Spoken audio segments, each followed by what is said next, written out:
Meus amados, quero convidá-los para que abramos as nossas Bíblias. Primeira carta de Paulo aos Coríntios, capítulo 1.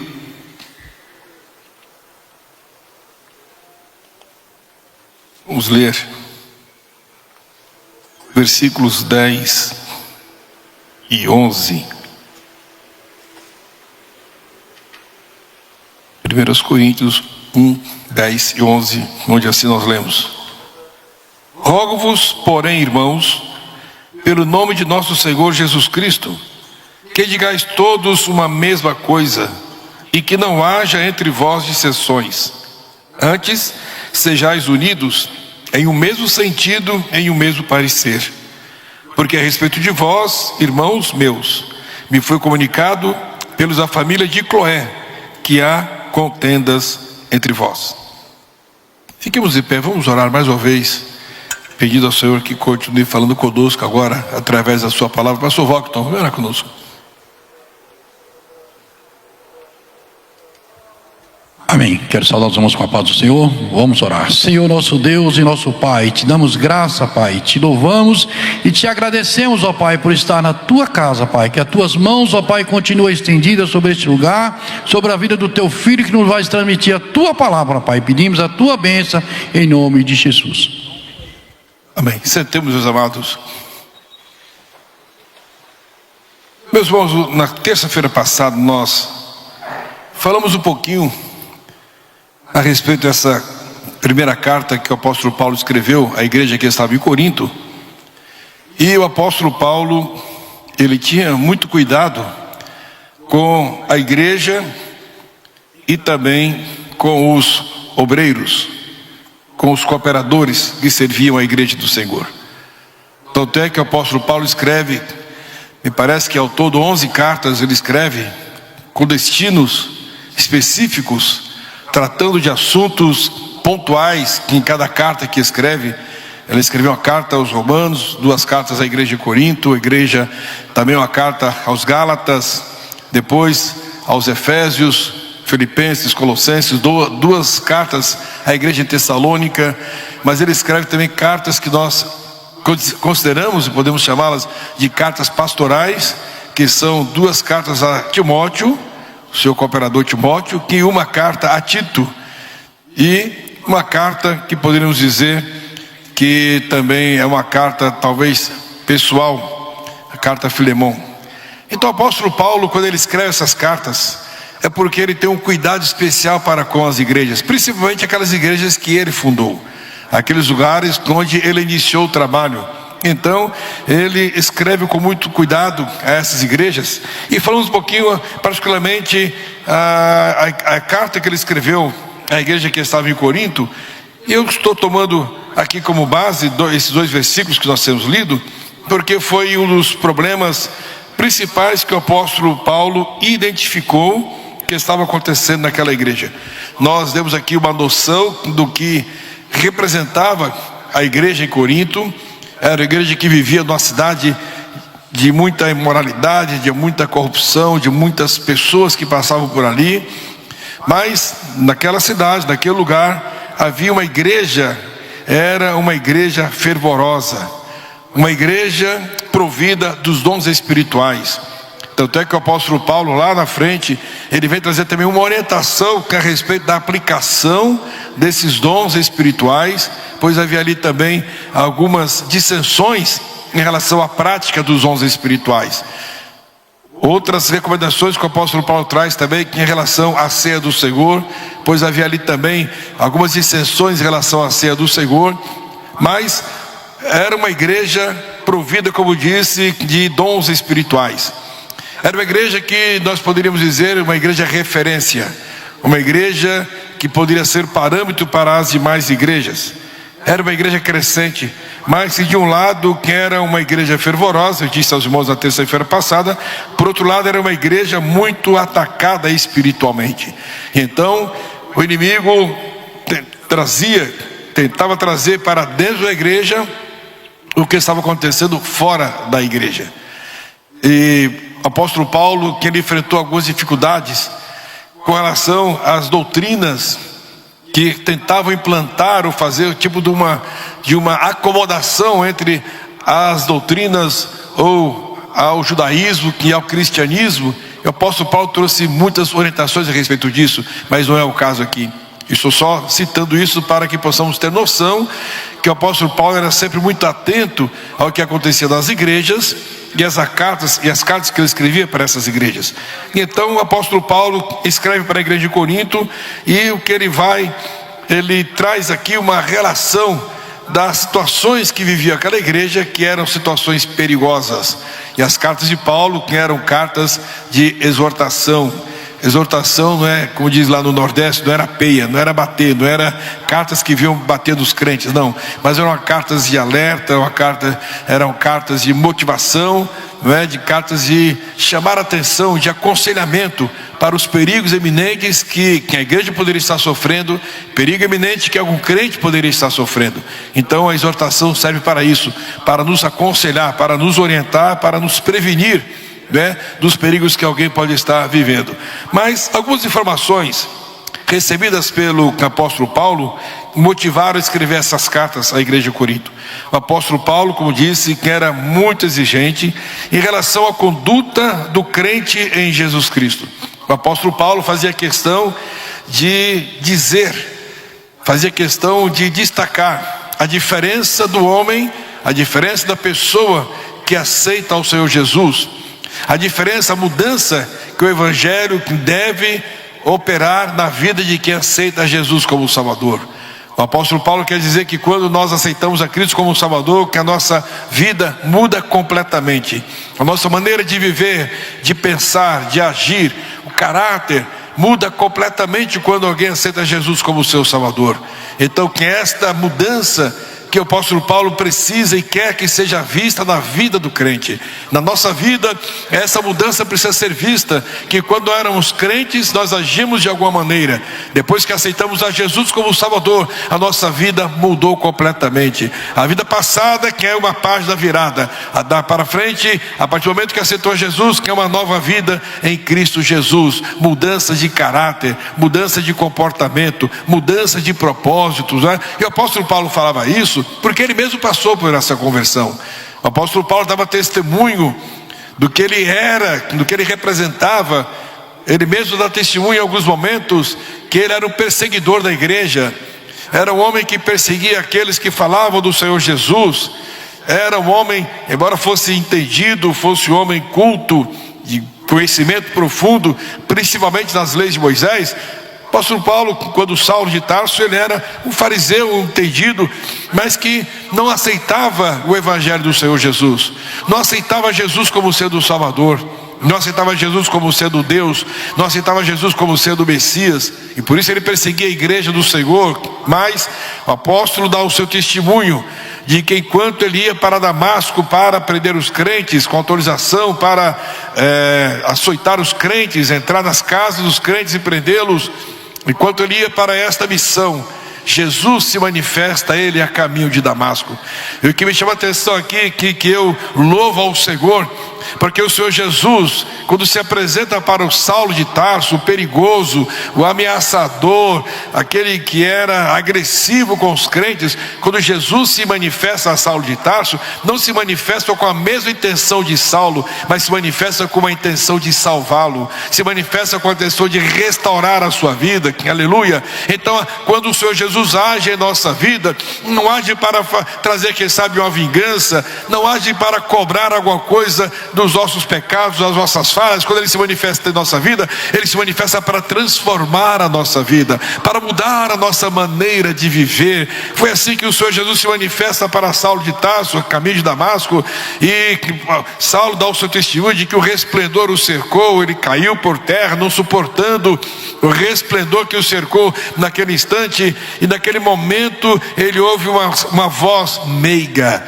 uma voz de paz, uma voz de amor, uma voz acolhedora, é a voz do Senhor Jesus, quando diz a ele: Saulo, Saulo, por que tu me persegues? A voz de Jesus não foi uma voz agressiva, não foi uma voz vingativa, mas foi uma voz de amor. Saulo, Saulo, por que tu me persegues?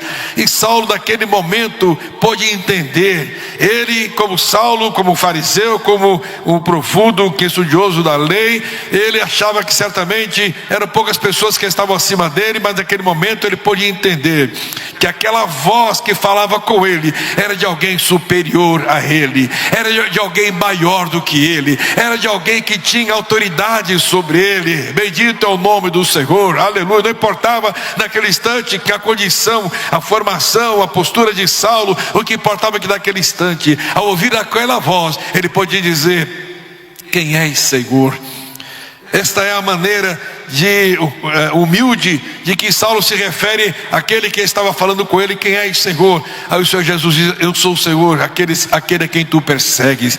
Ali Jesus traz orientação a Saulo, e Saulo então recebeu a oração de Ananias, e Saulo foi salvo e batizado com o Espírito Santo, e Jesus o chama de vaso. Deixou de ser perseguidor para ser vaso, deixou de ser perseguidor do Evangelho para ser um pregador do Evangelho. Bendito é o nome do Senhor. Então o apóstolo Paulo podia dar esse testemunho de que quando Jesus age na vida de alguém, a vida daquele alguém é mudada completamente. Saulo deixou, após Saulo deixou de ser perseguidor e passou a ser um pregador do Evangelho, mudou a sua vida completamente. Então esta era a atenção que o apóstolo Paulo chama aqueles a quem ele destina suas cartas, a mudança que o Evangelho tem de trazer na vida de quem aceita a Jesus como seu Salvador. Bendito é o nome do Senhor. Tanto é que o apóstolo Paulo diz que nós somos templos do Espírito Santo. Não sabeis vós que sois o templo do Espírito Santo proveniente de Deus, e que não sois de vós mesmos?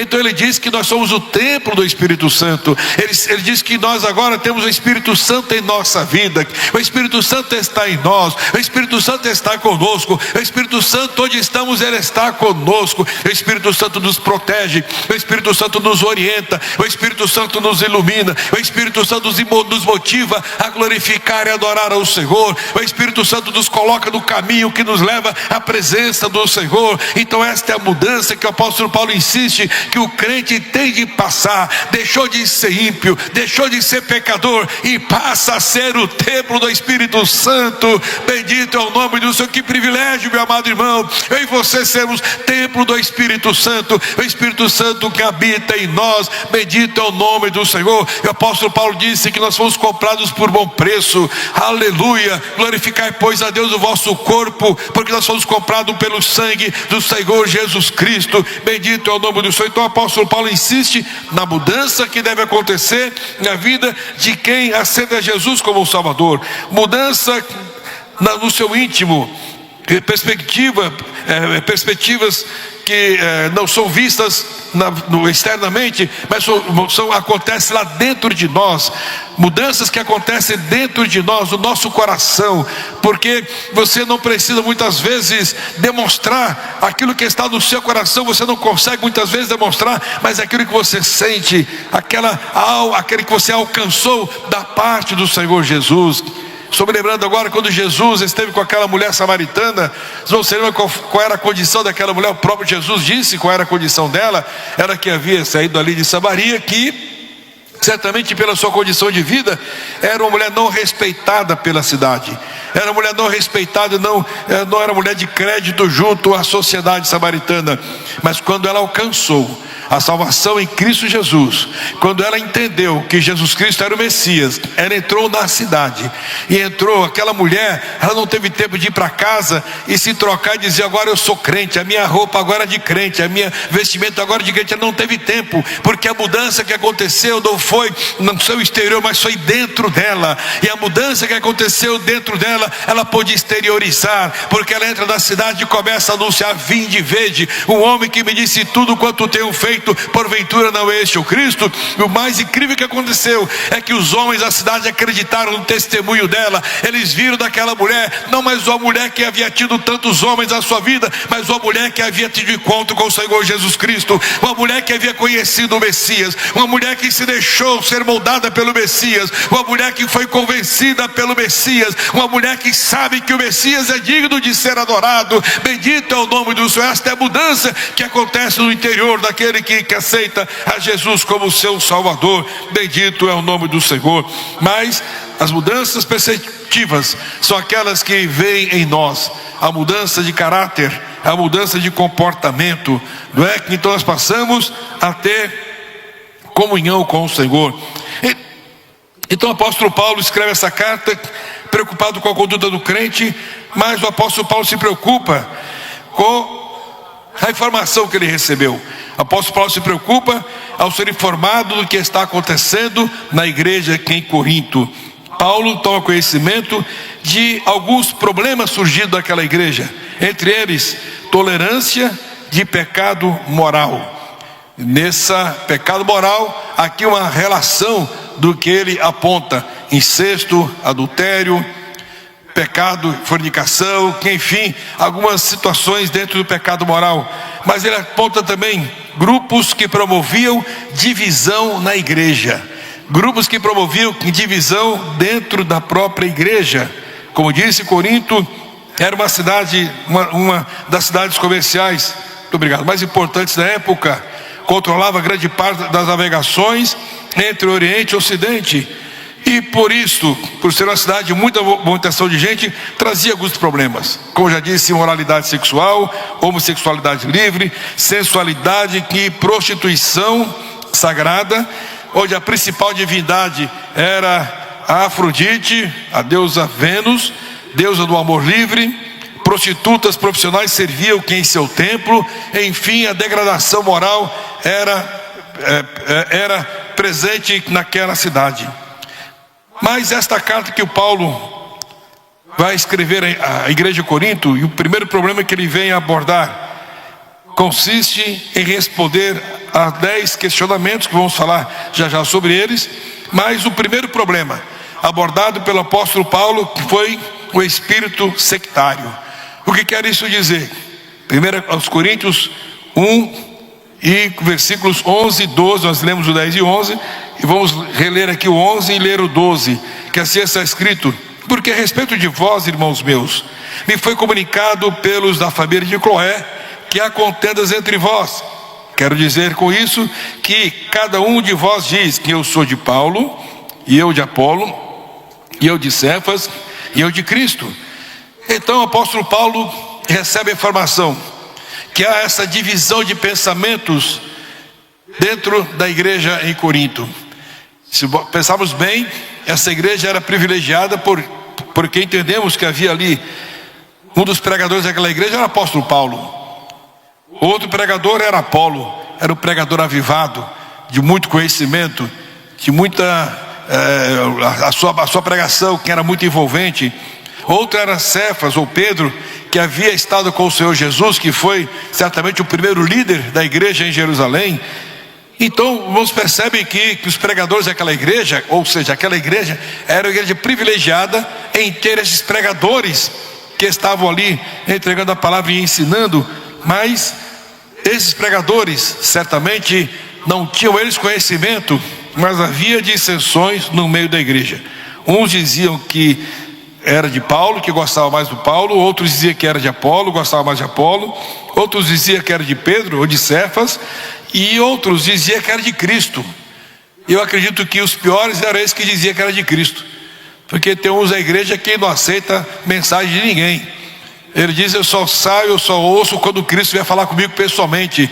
Não reconhece ministério, não reconhece ministério pastoral, não reconhece pregação evangelística, não reconhece mensagem doutrinária. Enfim, tem alguns aí que não adotam o pastor, mas eles querem ser de Cristo diretamente. Mas é bom entendermos que o Senhor Jesus, Ele mesmo deu à igreja, o que diz a carta de Paulo aos Efésios, capítulo 4, versículo 11, e Ele mesmo deu uns para apóstolos, outros para profetas, outros para evangelistas, evangelistas, outros para pastores e doutores. Então foi Jesus quem deu pastores para a igreja. Então se Jesus deu pastores para a igreja, é porque Ele vai usar esses pastores para orientar a igreja. Ele vai usar esses pastores para ensinarem a igreja. Vai usar esses evangelistas para ganharem almas para o reino do Senhor. Vai usar os profetas para trazer mensagem do céu para aquele que precisa receber com uma mensagem mais direta da parte do Senhor. Então, aqueles que se diziam de Cristo, eles nem queriam ouvir Cefas, nem queriam ouvir Apolo e nem queriam ouvir Paulo. Então, meu amado irmão, a igreja do Senhor é composta por homens escolhidos por Senhor para entregar, para dar o sustento espiritual para a igreja. Esse sustento espiritual é através do ensino da palavra de Deus. Aqueles que são escolhidos pelo Senhor têm a responsabilidade de ensinar a palavra de Deus, de falar de Jesus Cristo e este crucificado, de falar do Espírito Santo, o nosso Consolador, de falar a respeito do Senhor nosso Deus, aquele que deu o seu Filho unigênito, para que todo aquele que nele crê não pereça, mas tenha a vida eterna. A igreja é completa, nós somos completos, bendito é o nome do Senhor. E na igreja tem milagres, na igreja tem cura, na igreja tem salvação, na igreja tem libertação, na igreja tem batismo com o Espírito Santo, na igreja tem renovação espiritual, na igreja tem libertação de oprimidos. A igreja acontece milagres, porque a igreja é completa, nada falta para a igreja do Senhor Jesus Cristo. Aleluia. Eu posso ter Paulo como pregador, eu posso ter Apolo como pregador, eu posso ter Pedro como pregador, mas ele tem o Espírito Santo que inspira Paulo, inspira Apolo, inspira Pedro. Bendito é o nome do Senhor. A igreja do Senhor é sustentada pela palavra de Deus. Aleluia, glória a Deus. E o apóstolo Paulo então apresenta um Jesus indivisível. 1 Coríntios capítulo 1 e versículo 13, a parte A. Está Cristo dividido? Foi Paulo crucificado por vós? Ou fostes vós batizados que em nome de Paulo? Jesus não se envolve com picuinhas de divisão na igreja. Aliás, Jesus não está presente em divisões. Jesus não está presente em formação de grupos que não contribuem para o bem da igreja. A igreja é o corpo de Cristo. Na igreja, o corpo, não há separação de membros. Os membros estão unidos uns aos outros. O apóstolo Paulo fala a respeito disso, que nós somos membros uns dos outros. E é bom que cada um de nós que servimos ao Senhor, que somos crentes em Jesus Cristo, nos consideremos dependentes uns dos outros. Alguém pode me considerar até mais fraco do que ele, mas ele pode depender das minhas orações. Isso acontece quando lemos aqui pedidos de oração. Quando os pedidos de oração são escritos, aqueles que mandam para o púlpito, é porque eles confiam que a igreja está unida em oração, intercessão por aquele problema que ele está apresentando.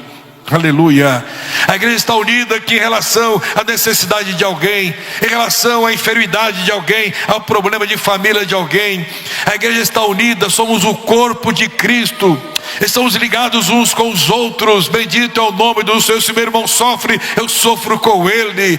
Se meu irmão está alegre, eu me alegro com ele. A bênção da vida do meu irmão alegra o meu coração. É como se eu tivesse recebido aquela bênção. Na igreja do Senhor Jesus Cristo não há dissensão, não há dissensão. Na igreja do Senhor há união, porque somos ligados pelo sangue do Senhor Jesus Cristo. Nós somos impulsionados pelo fogo do Espírito Santo que arde em nossa reunião. E na Assembleia de Deus é assim: quando o irmão começa a glorificar, o outro acompanha, e quando você percebe, a igreja toda está glorificando ao nome do Senhor. A chama se espalha, a chama do Espírito Santo, a chama pentecostal se espalha do meio da igreja. Por quê? Porque há união, e nós somos sensíveis à ação do Espírito Santo. Bendito é o nome do Senhor. Aleluia. O apóstolo Paulo apresenta o Senhor Jesus como o mais importante em qualquer autoridade eclesiástica. Ele é o mais importante, é o Senhor Jesus. E sabe, meus amados, a igreja Assembleia de Deus, ela tem uma particularidade. A igreja Assembleia de Deus, como nós somos, todos sabemos, somos dependentes do Espírito Santo. Nós temos uma particularidade, porque os crentes da Assembleia de Deus, eles estão prontos para ouvir a palavra. Eles não vêm para ouvir o pregador, eles vêm para ouvir a palavra. Quando o crente sai da igreja dizendo: esse pregador é bom, que cabeça boa que ele tem. Olha, eu não sei qual é o efeito da palavra desse pregador na vida do crente, mas quando ele sai do culto dizendo: Jesus falou comigo hoje, não importa quem pregou, Jesus falou comigo hoje.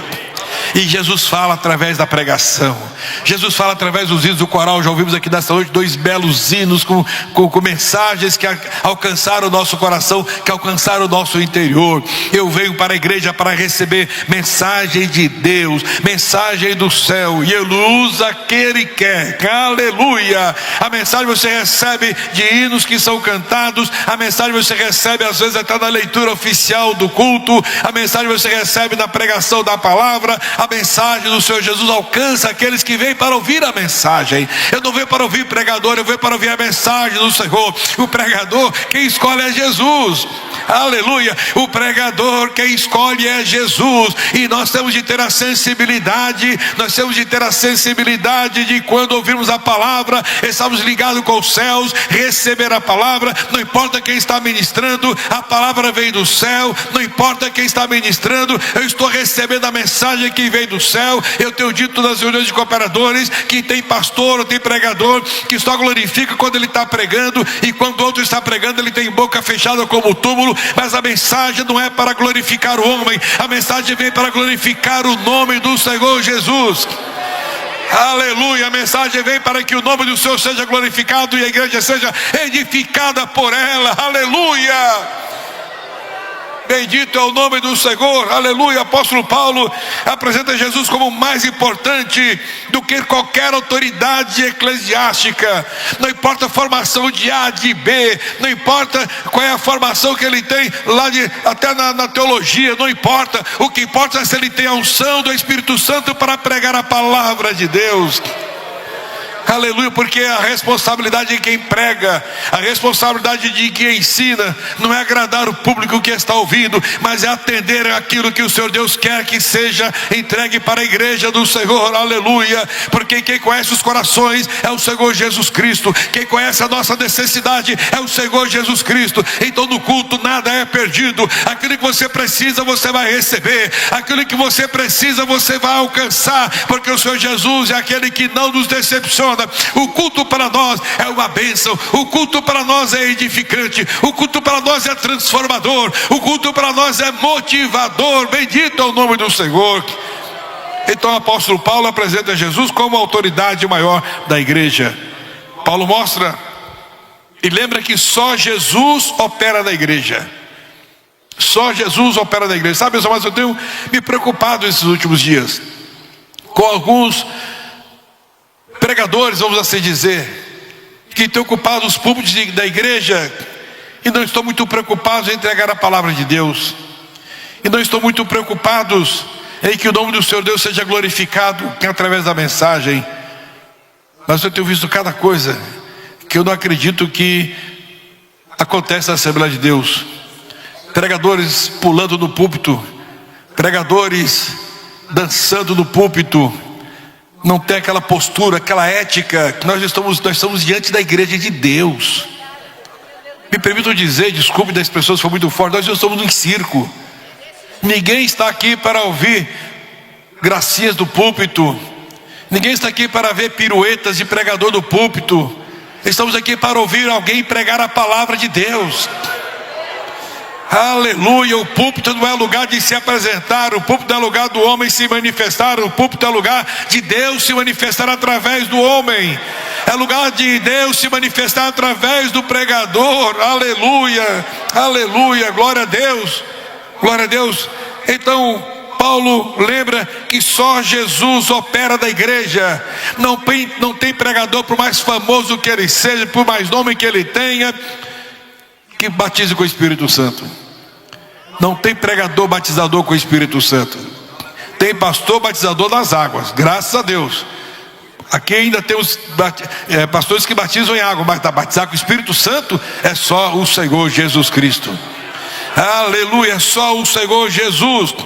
Fomos salvos pela mensagem da cruz de Cristo. Nós somos salvos pela mensagem da cruz de Cristo. Não somos salvos pelo currículo de alguém, de A ou de B, não. O que nos impulsionou a receber a Jesus como Salvador foi a mensagem da cruz de Cristo. Bendito é o nome do Senhor. Só esta mensagem é que traz o convencimento para o coração do homem. Fomos batizados às águas em nome de Jesus. Então, fomos salvos pela mensagem da cruz de Cristo. Fomos batizados nas águas em nome de Jesus. Amém? Eu te batizo em nome do Pai, e do Filho, e do Espírito Santo. Este é o nosso batismo. Fomos batizados no Espírito Santo. Quem batiza com o Espírito Santo? Quem batiza com o Espírito Santo? Os irmãos sabem, a igreja sabe quem batiza com o Espírito Santo? É Jesus. Apóstolo Paulo não batizou ninguém com o Espírito Santo. Pregamos em nome de Jesus, oramos em nome de Jesus. Sem Jesus ninguém pode fazer nada. Jesus é tudo no culto, Jesus é tudo na pregação, Jesus é tudo no louvor, Jesus é tudo na intenção de que nos dirigimos à igreja do Senhor. Sem Jesus ninguém pode fazer nada. Sem Jesus o hino é frio e não alcança ninguém. Sem Jesus o pregador não alcança ninguém. O Senhor Jesus é quem inspira os hinos, é Jesus quem inspira o pregador, é Jesus quem inspira e abre o coração do ouvinte para que receba a palavra do Senhor. Aleluia. Eu sinto a presença desse Jesus aqui nesta noite. Aqui estamos prontos para ouvir tudo quanto Jesus tem para as nossas vidas. Bendito é o nome do Senhor. A mensagem pode ser pregada por alguém, mas é a respeito de Jesus. Só pode falar a respeito do Senhor, que Jesus, o homem ora e unge os enfermos, mas quem cura é o Senhor Jesus. O natural quem faz é o homem, mas o sobrenatural somente Jesus é quem faz. O médico receita o remédio para o enfermo, mas quem cura o enfermo é Jesus Cristo, o Senhor. O natural o homem faz, o sobrenatural somente Jesus é que pode fazer. Que aleluia. Nós oramos com imposição de mãos, mas quem batiza com o Espírito Santo ainda é o Senhor Jesus Cristo. Bendito é o nome do Senhor. O homem ora pelo oprimido, mas quem liberta é Jesus. Todo o trabalho da igreja é para a igreja. O trabalho da igreja é para a igreja. O beneficiado é somente a igreja. Não é para a promoção de alguém, é para a honra e a glória do nome do Senhor. Aleluia. Glória a Deus. Todo o êxito de alguém, de algum trabalho da igreja, deve-se ao Senhor Jesus. Eu vou repetir: todo o êxito de algum trabalho da igreja deve-se ao Senhor Jesus. Primeiro, que é Jesus quem inspira a respeito de alguma iniciativa, de um trabalho que será feito. E sim, que é Ele que inspira, então a glória é para Ele, a honra é para Ele, a gratidão é para Ele. Não podemos ignorar a capacidade humana, não podemos ignorar as pessoas talentosas. Toda a capacidade ou talento de alguém estão debaixo da glória de Deus. Prega muito bem, mas é para a glória de Deus. Canta muito bem, mas é para a glória de Deus. Aleluia, é para a glória de Deus, tudo é feito para Ele. Então todo e qualquer trabalho da igreja é canalizado para o céu. Todo o trabalho da igreja que é canalizado para o céu. O porteiro está lá cuidando da portaria da igreja, convidando pessoas para entrarem na igreja, mas é para a glória do céu, visando, canalizado para o céu. A intenção não é buscar glória para o homem, a intenção é a glória para o Senhor. Os pensamentos e sentimentos são um só, canalizados para a glória de Jesus e prosperidade da igreja do Senhor. Este é o aconselhamento do apóstolo Paulo, quando ele disse que ele espera que todos daquela igreja, vamos aqui reler: rogo-vos, porém, irmãos, pelo nome de nosso Senhor Jesus Cristo, que digais todos com a mesma coisa, e que não haja entre vós dissensões. Que não haja entre vós dissensões, antes sejais unidos em o mesmo sentido e em o mesmo parecer. Glória ao nome do Senhor. Então, meus amados, esta foi a orientação de Paulo para a igreja que estava aqui em Corinto. Não há divisão de pensamentos e ações na igreja do Senhor. Jesus Cristo disse, que está registrado em Mateus capítulo 12, que em versículo 25, Jesus, porém, conhecendo os seus pensamentos, disse-lhes: todo reino dividido contra si mesmo é devastado, e toda cidade ou casa dividida contra si mesma não subsistirá. É o ensino do Senhor Jesus Cristo. A divisão na igreja gera dissensão. E aqui há uma outra mensagem que evidentemente não vai dar tempo para falarmos hoje. A divisão na igreja gera dissensão. O que é dissensão? Falta de entendimento, é divergência.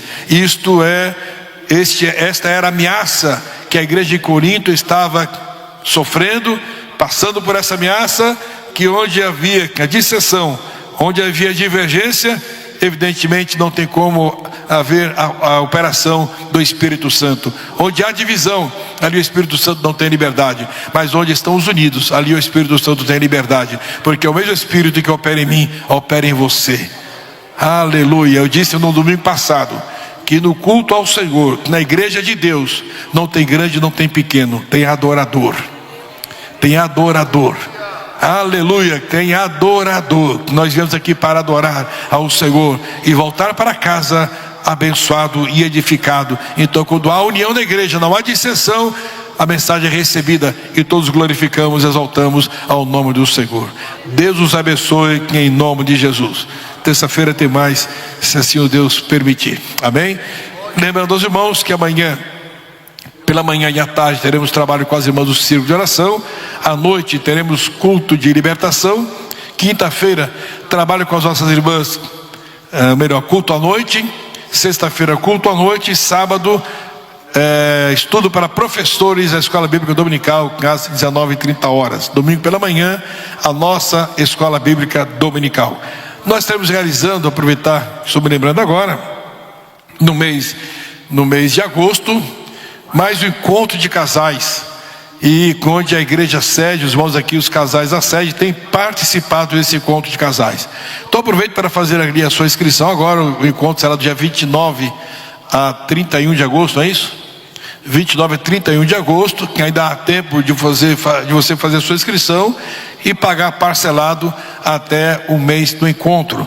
É um trabalho que nós temos realizado já há alguns anos, e nós estamos ajuntando o nosso povo de Guarulhos, a igreja do setor de Guarulhos, que é Belém, evidentemente, com os irmãos da sede para fazer esse trabalho. Então, aproveite aí, porque as vagas são limitadas, já estamos quase fechando as vagas, tá certo? Então procure aqui o pastor Romildo, os nossos presbíteros, evangelistas, Evaristo e Adir, esses irmãos que também têm informações para trazer a você a respeito do encontro de casais. Eu vou repetir que às vezes alguns dizem que pensam que encontro de casais é só para casais que estão com problema. De maneira nenhuma, é para eles também, não é? Que já temos tido muitos testemunhos, mas o encontro de casais é também para casais que querem serem aperfeiçoados, não é, no seu casamento. E aqui temos pessoas que estão recebendo a Jesus como Salvador. Muito bem. Será que há mais alguém que deseja receber Jesus como Salvador entre nós? Se houver mais alguém, vem aqui à frente. Eu convido a igreja para que se coloque em pé. Nós vamos orar por essas pessoas que aqui estão recebendo o Senhor como Salvador. Vamos pedir para que um dos pastores ore conosco aqui. Irmão Samuel, vem orar conosco, Samuel.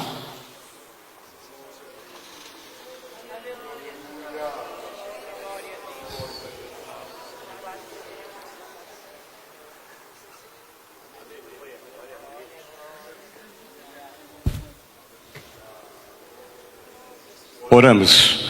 Querido e eterno Pai, nós te agradecemos por esse culto maravilhoso, aonde tu operaste no meio através do Espírito Santo, trazendo-nos uma palavra extraordinária, papai, uma palavra de poder, de união, uma palavra onde o Espírito Santo pode trabalhar no meio da tua igreja.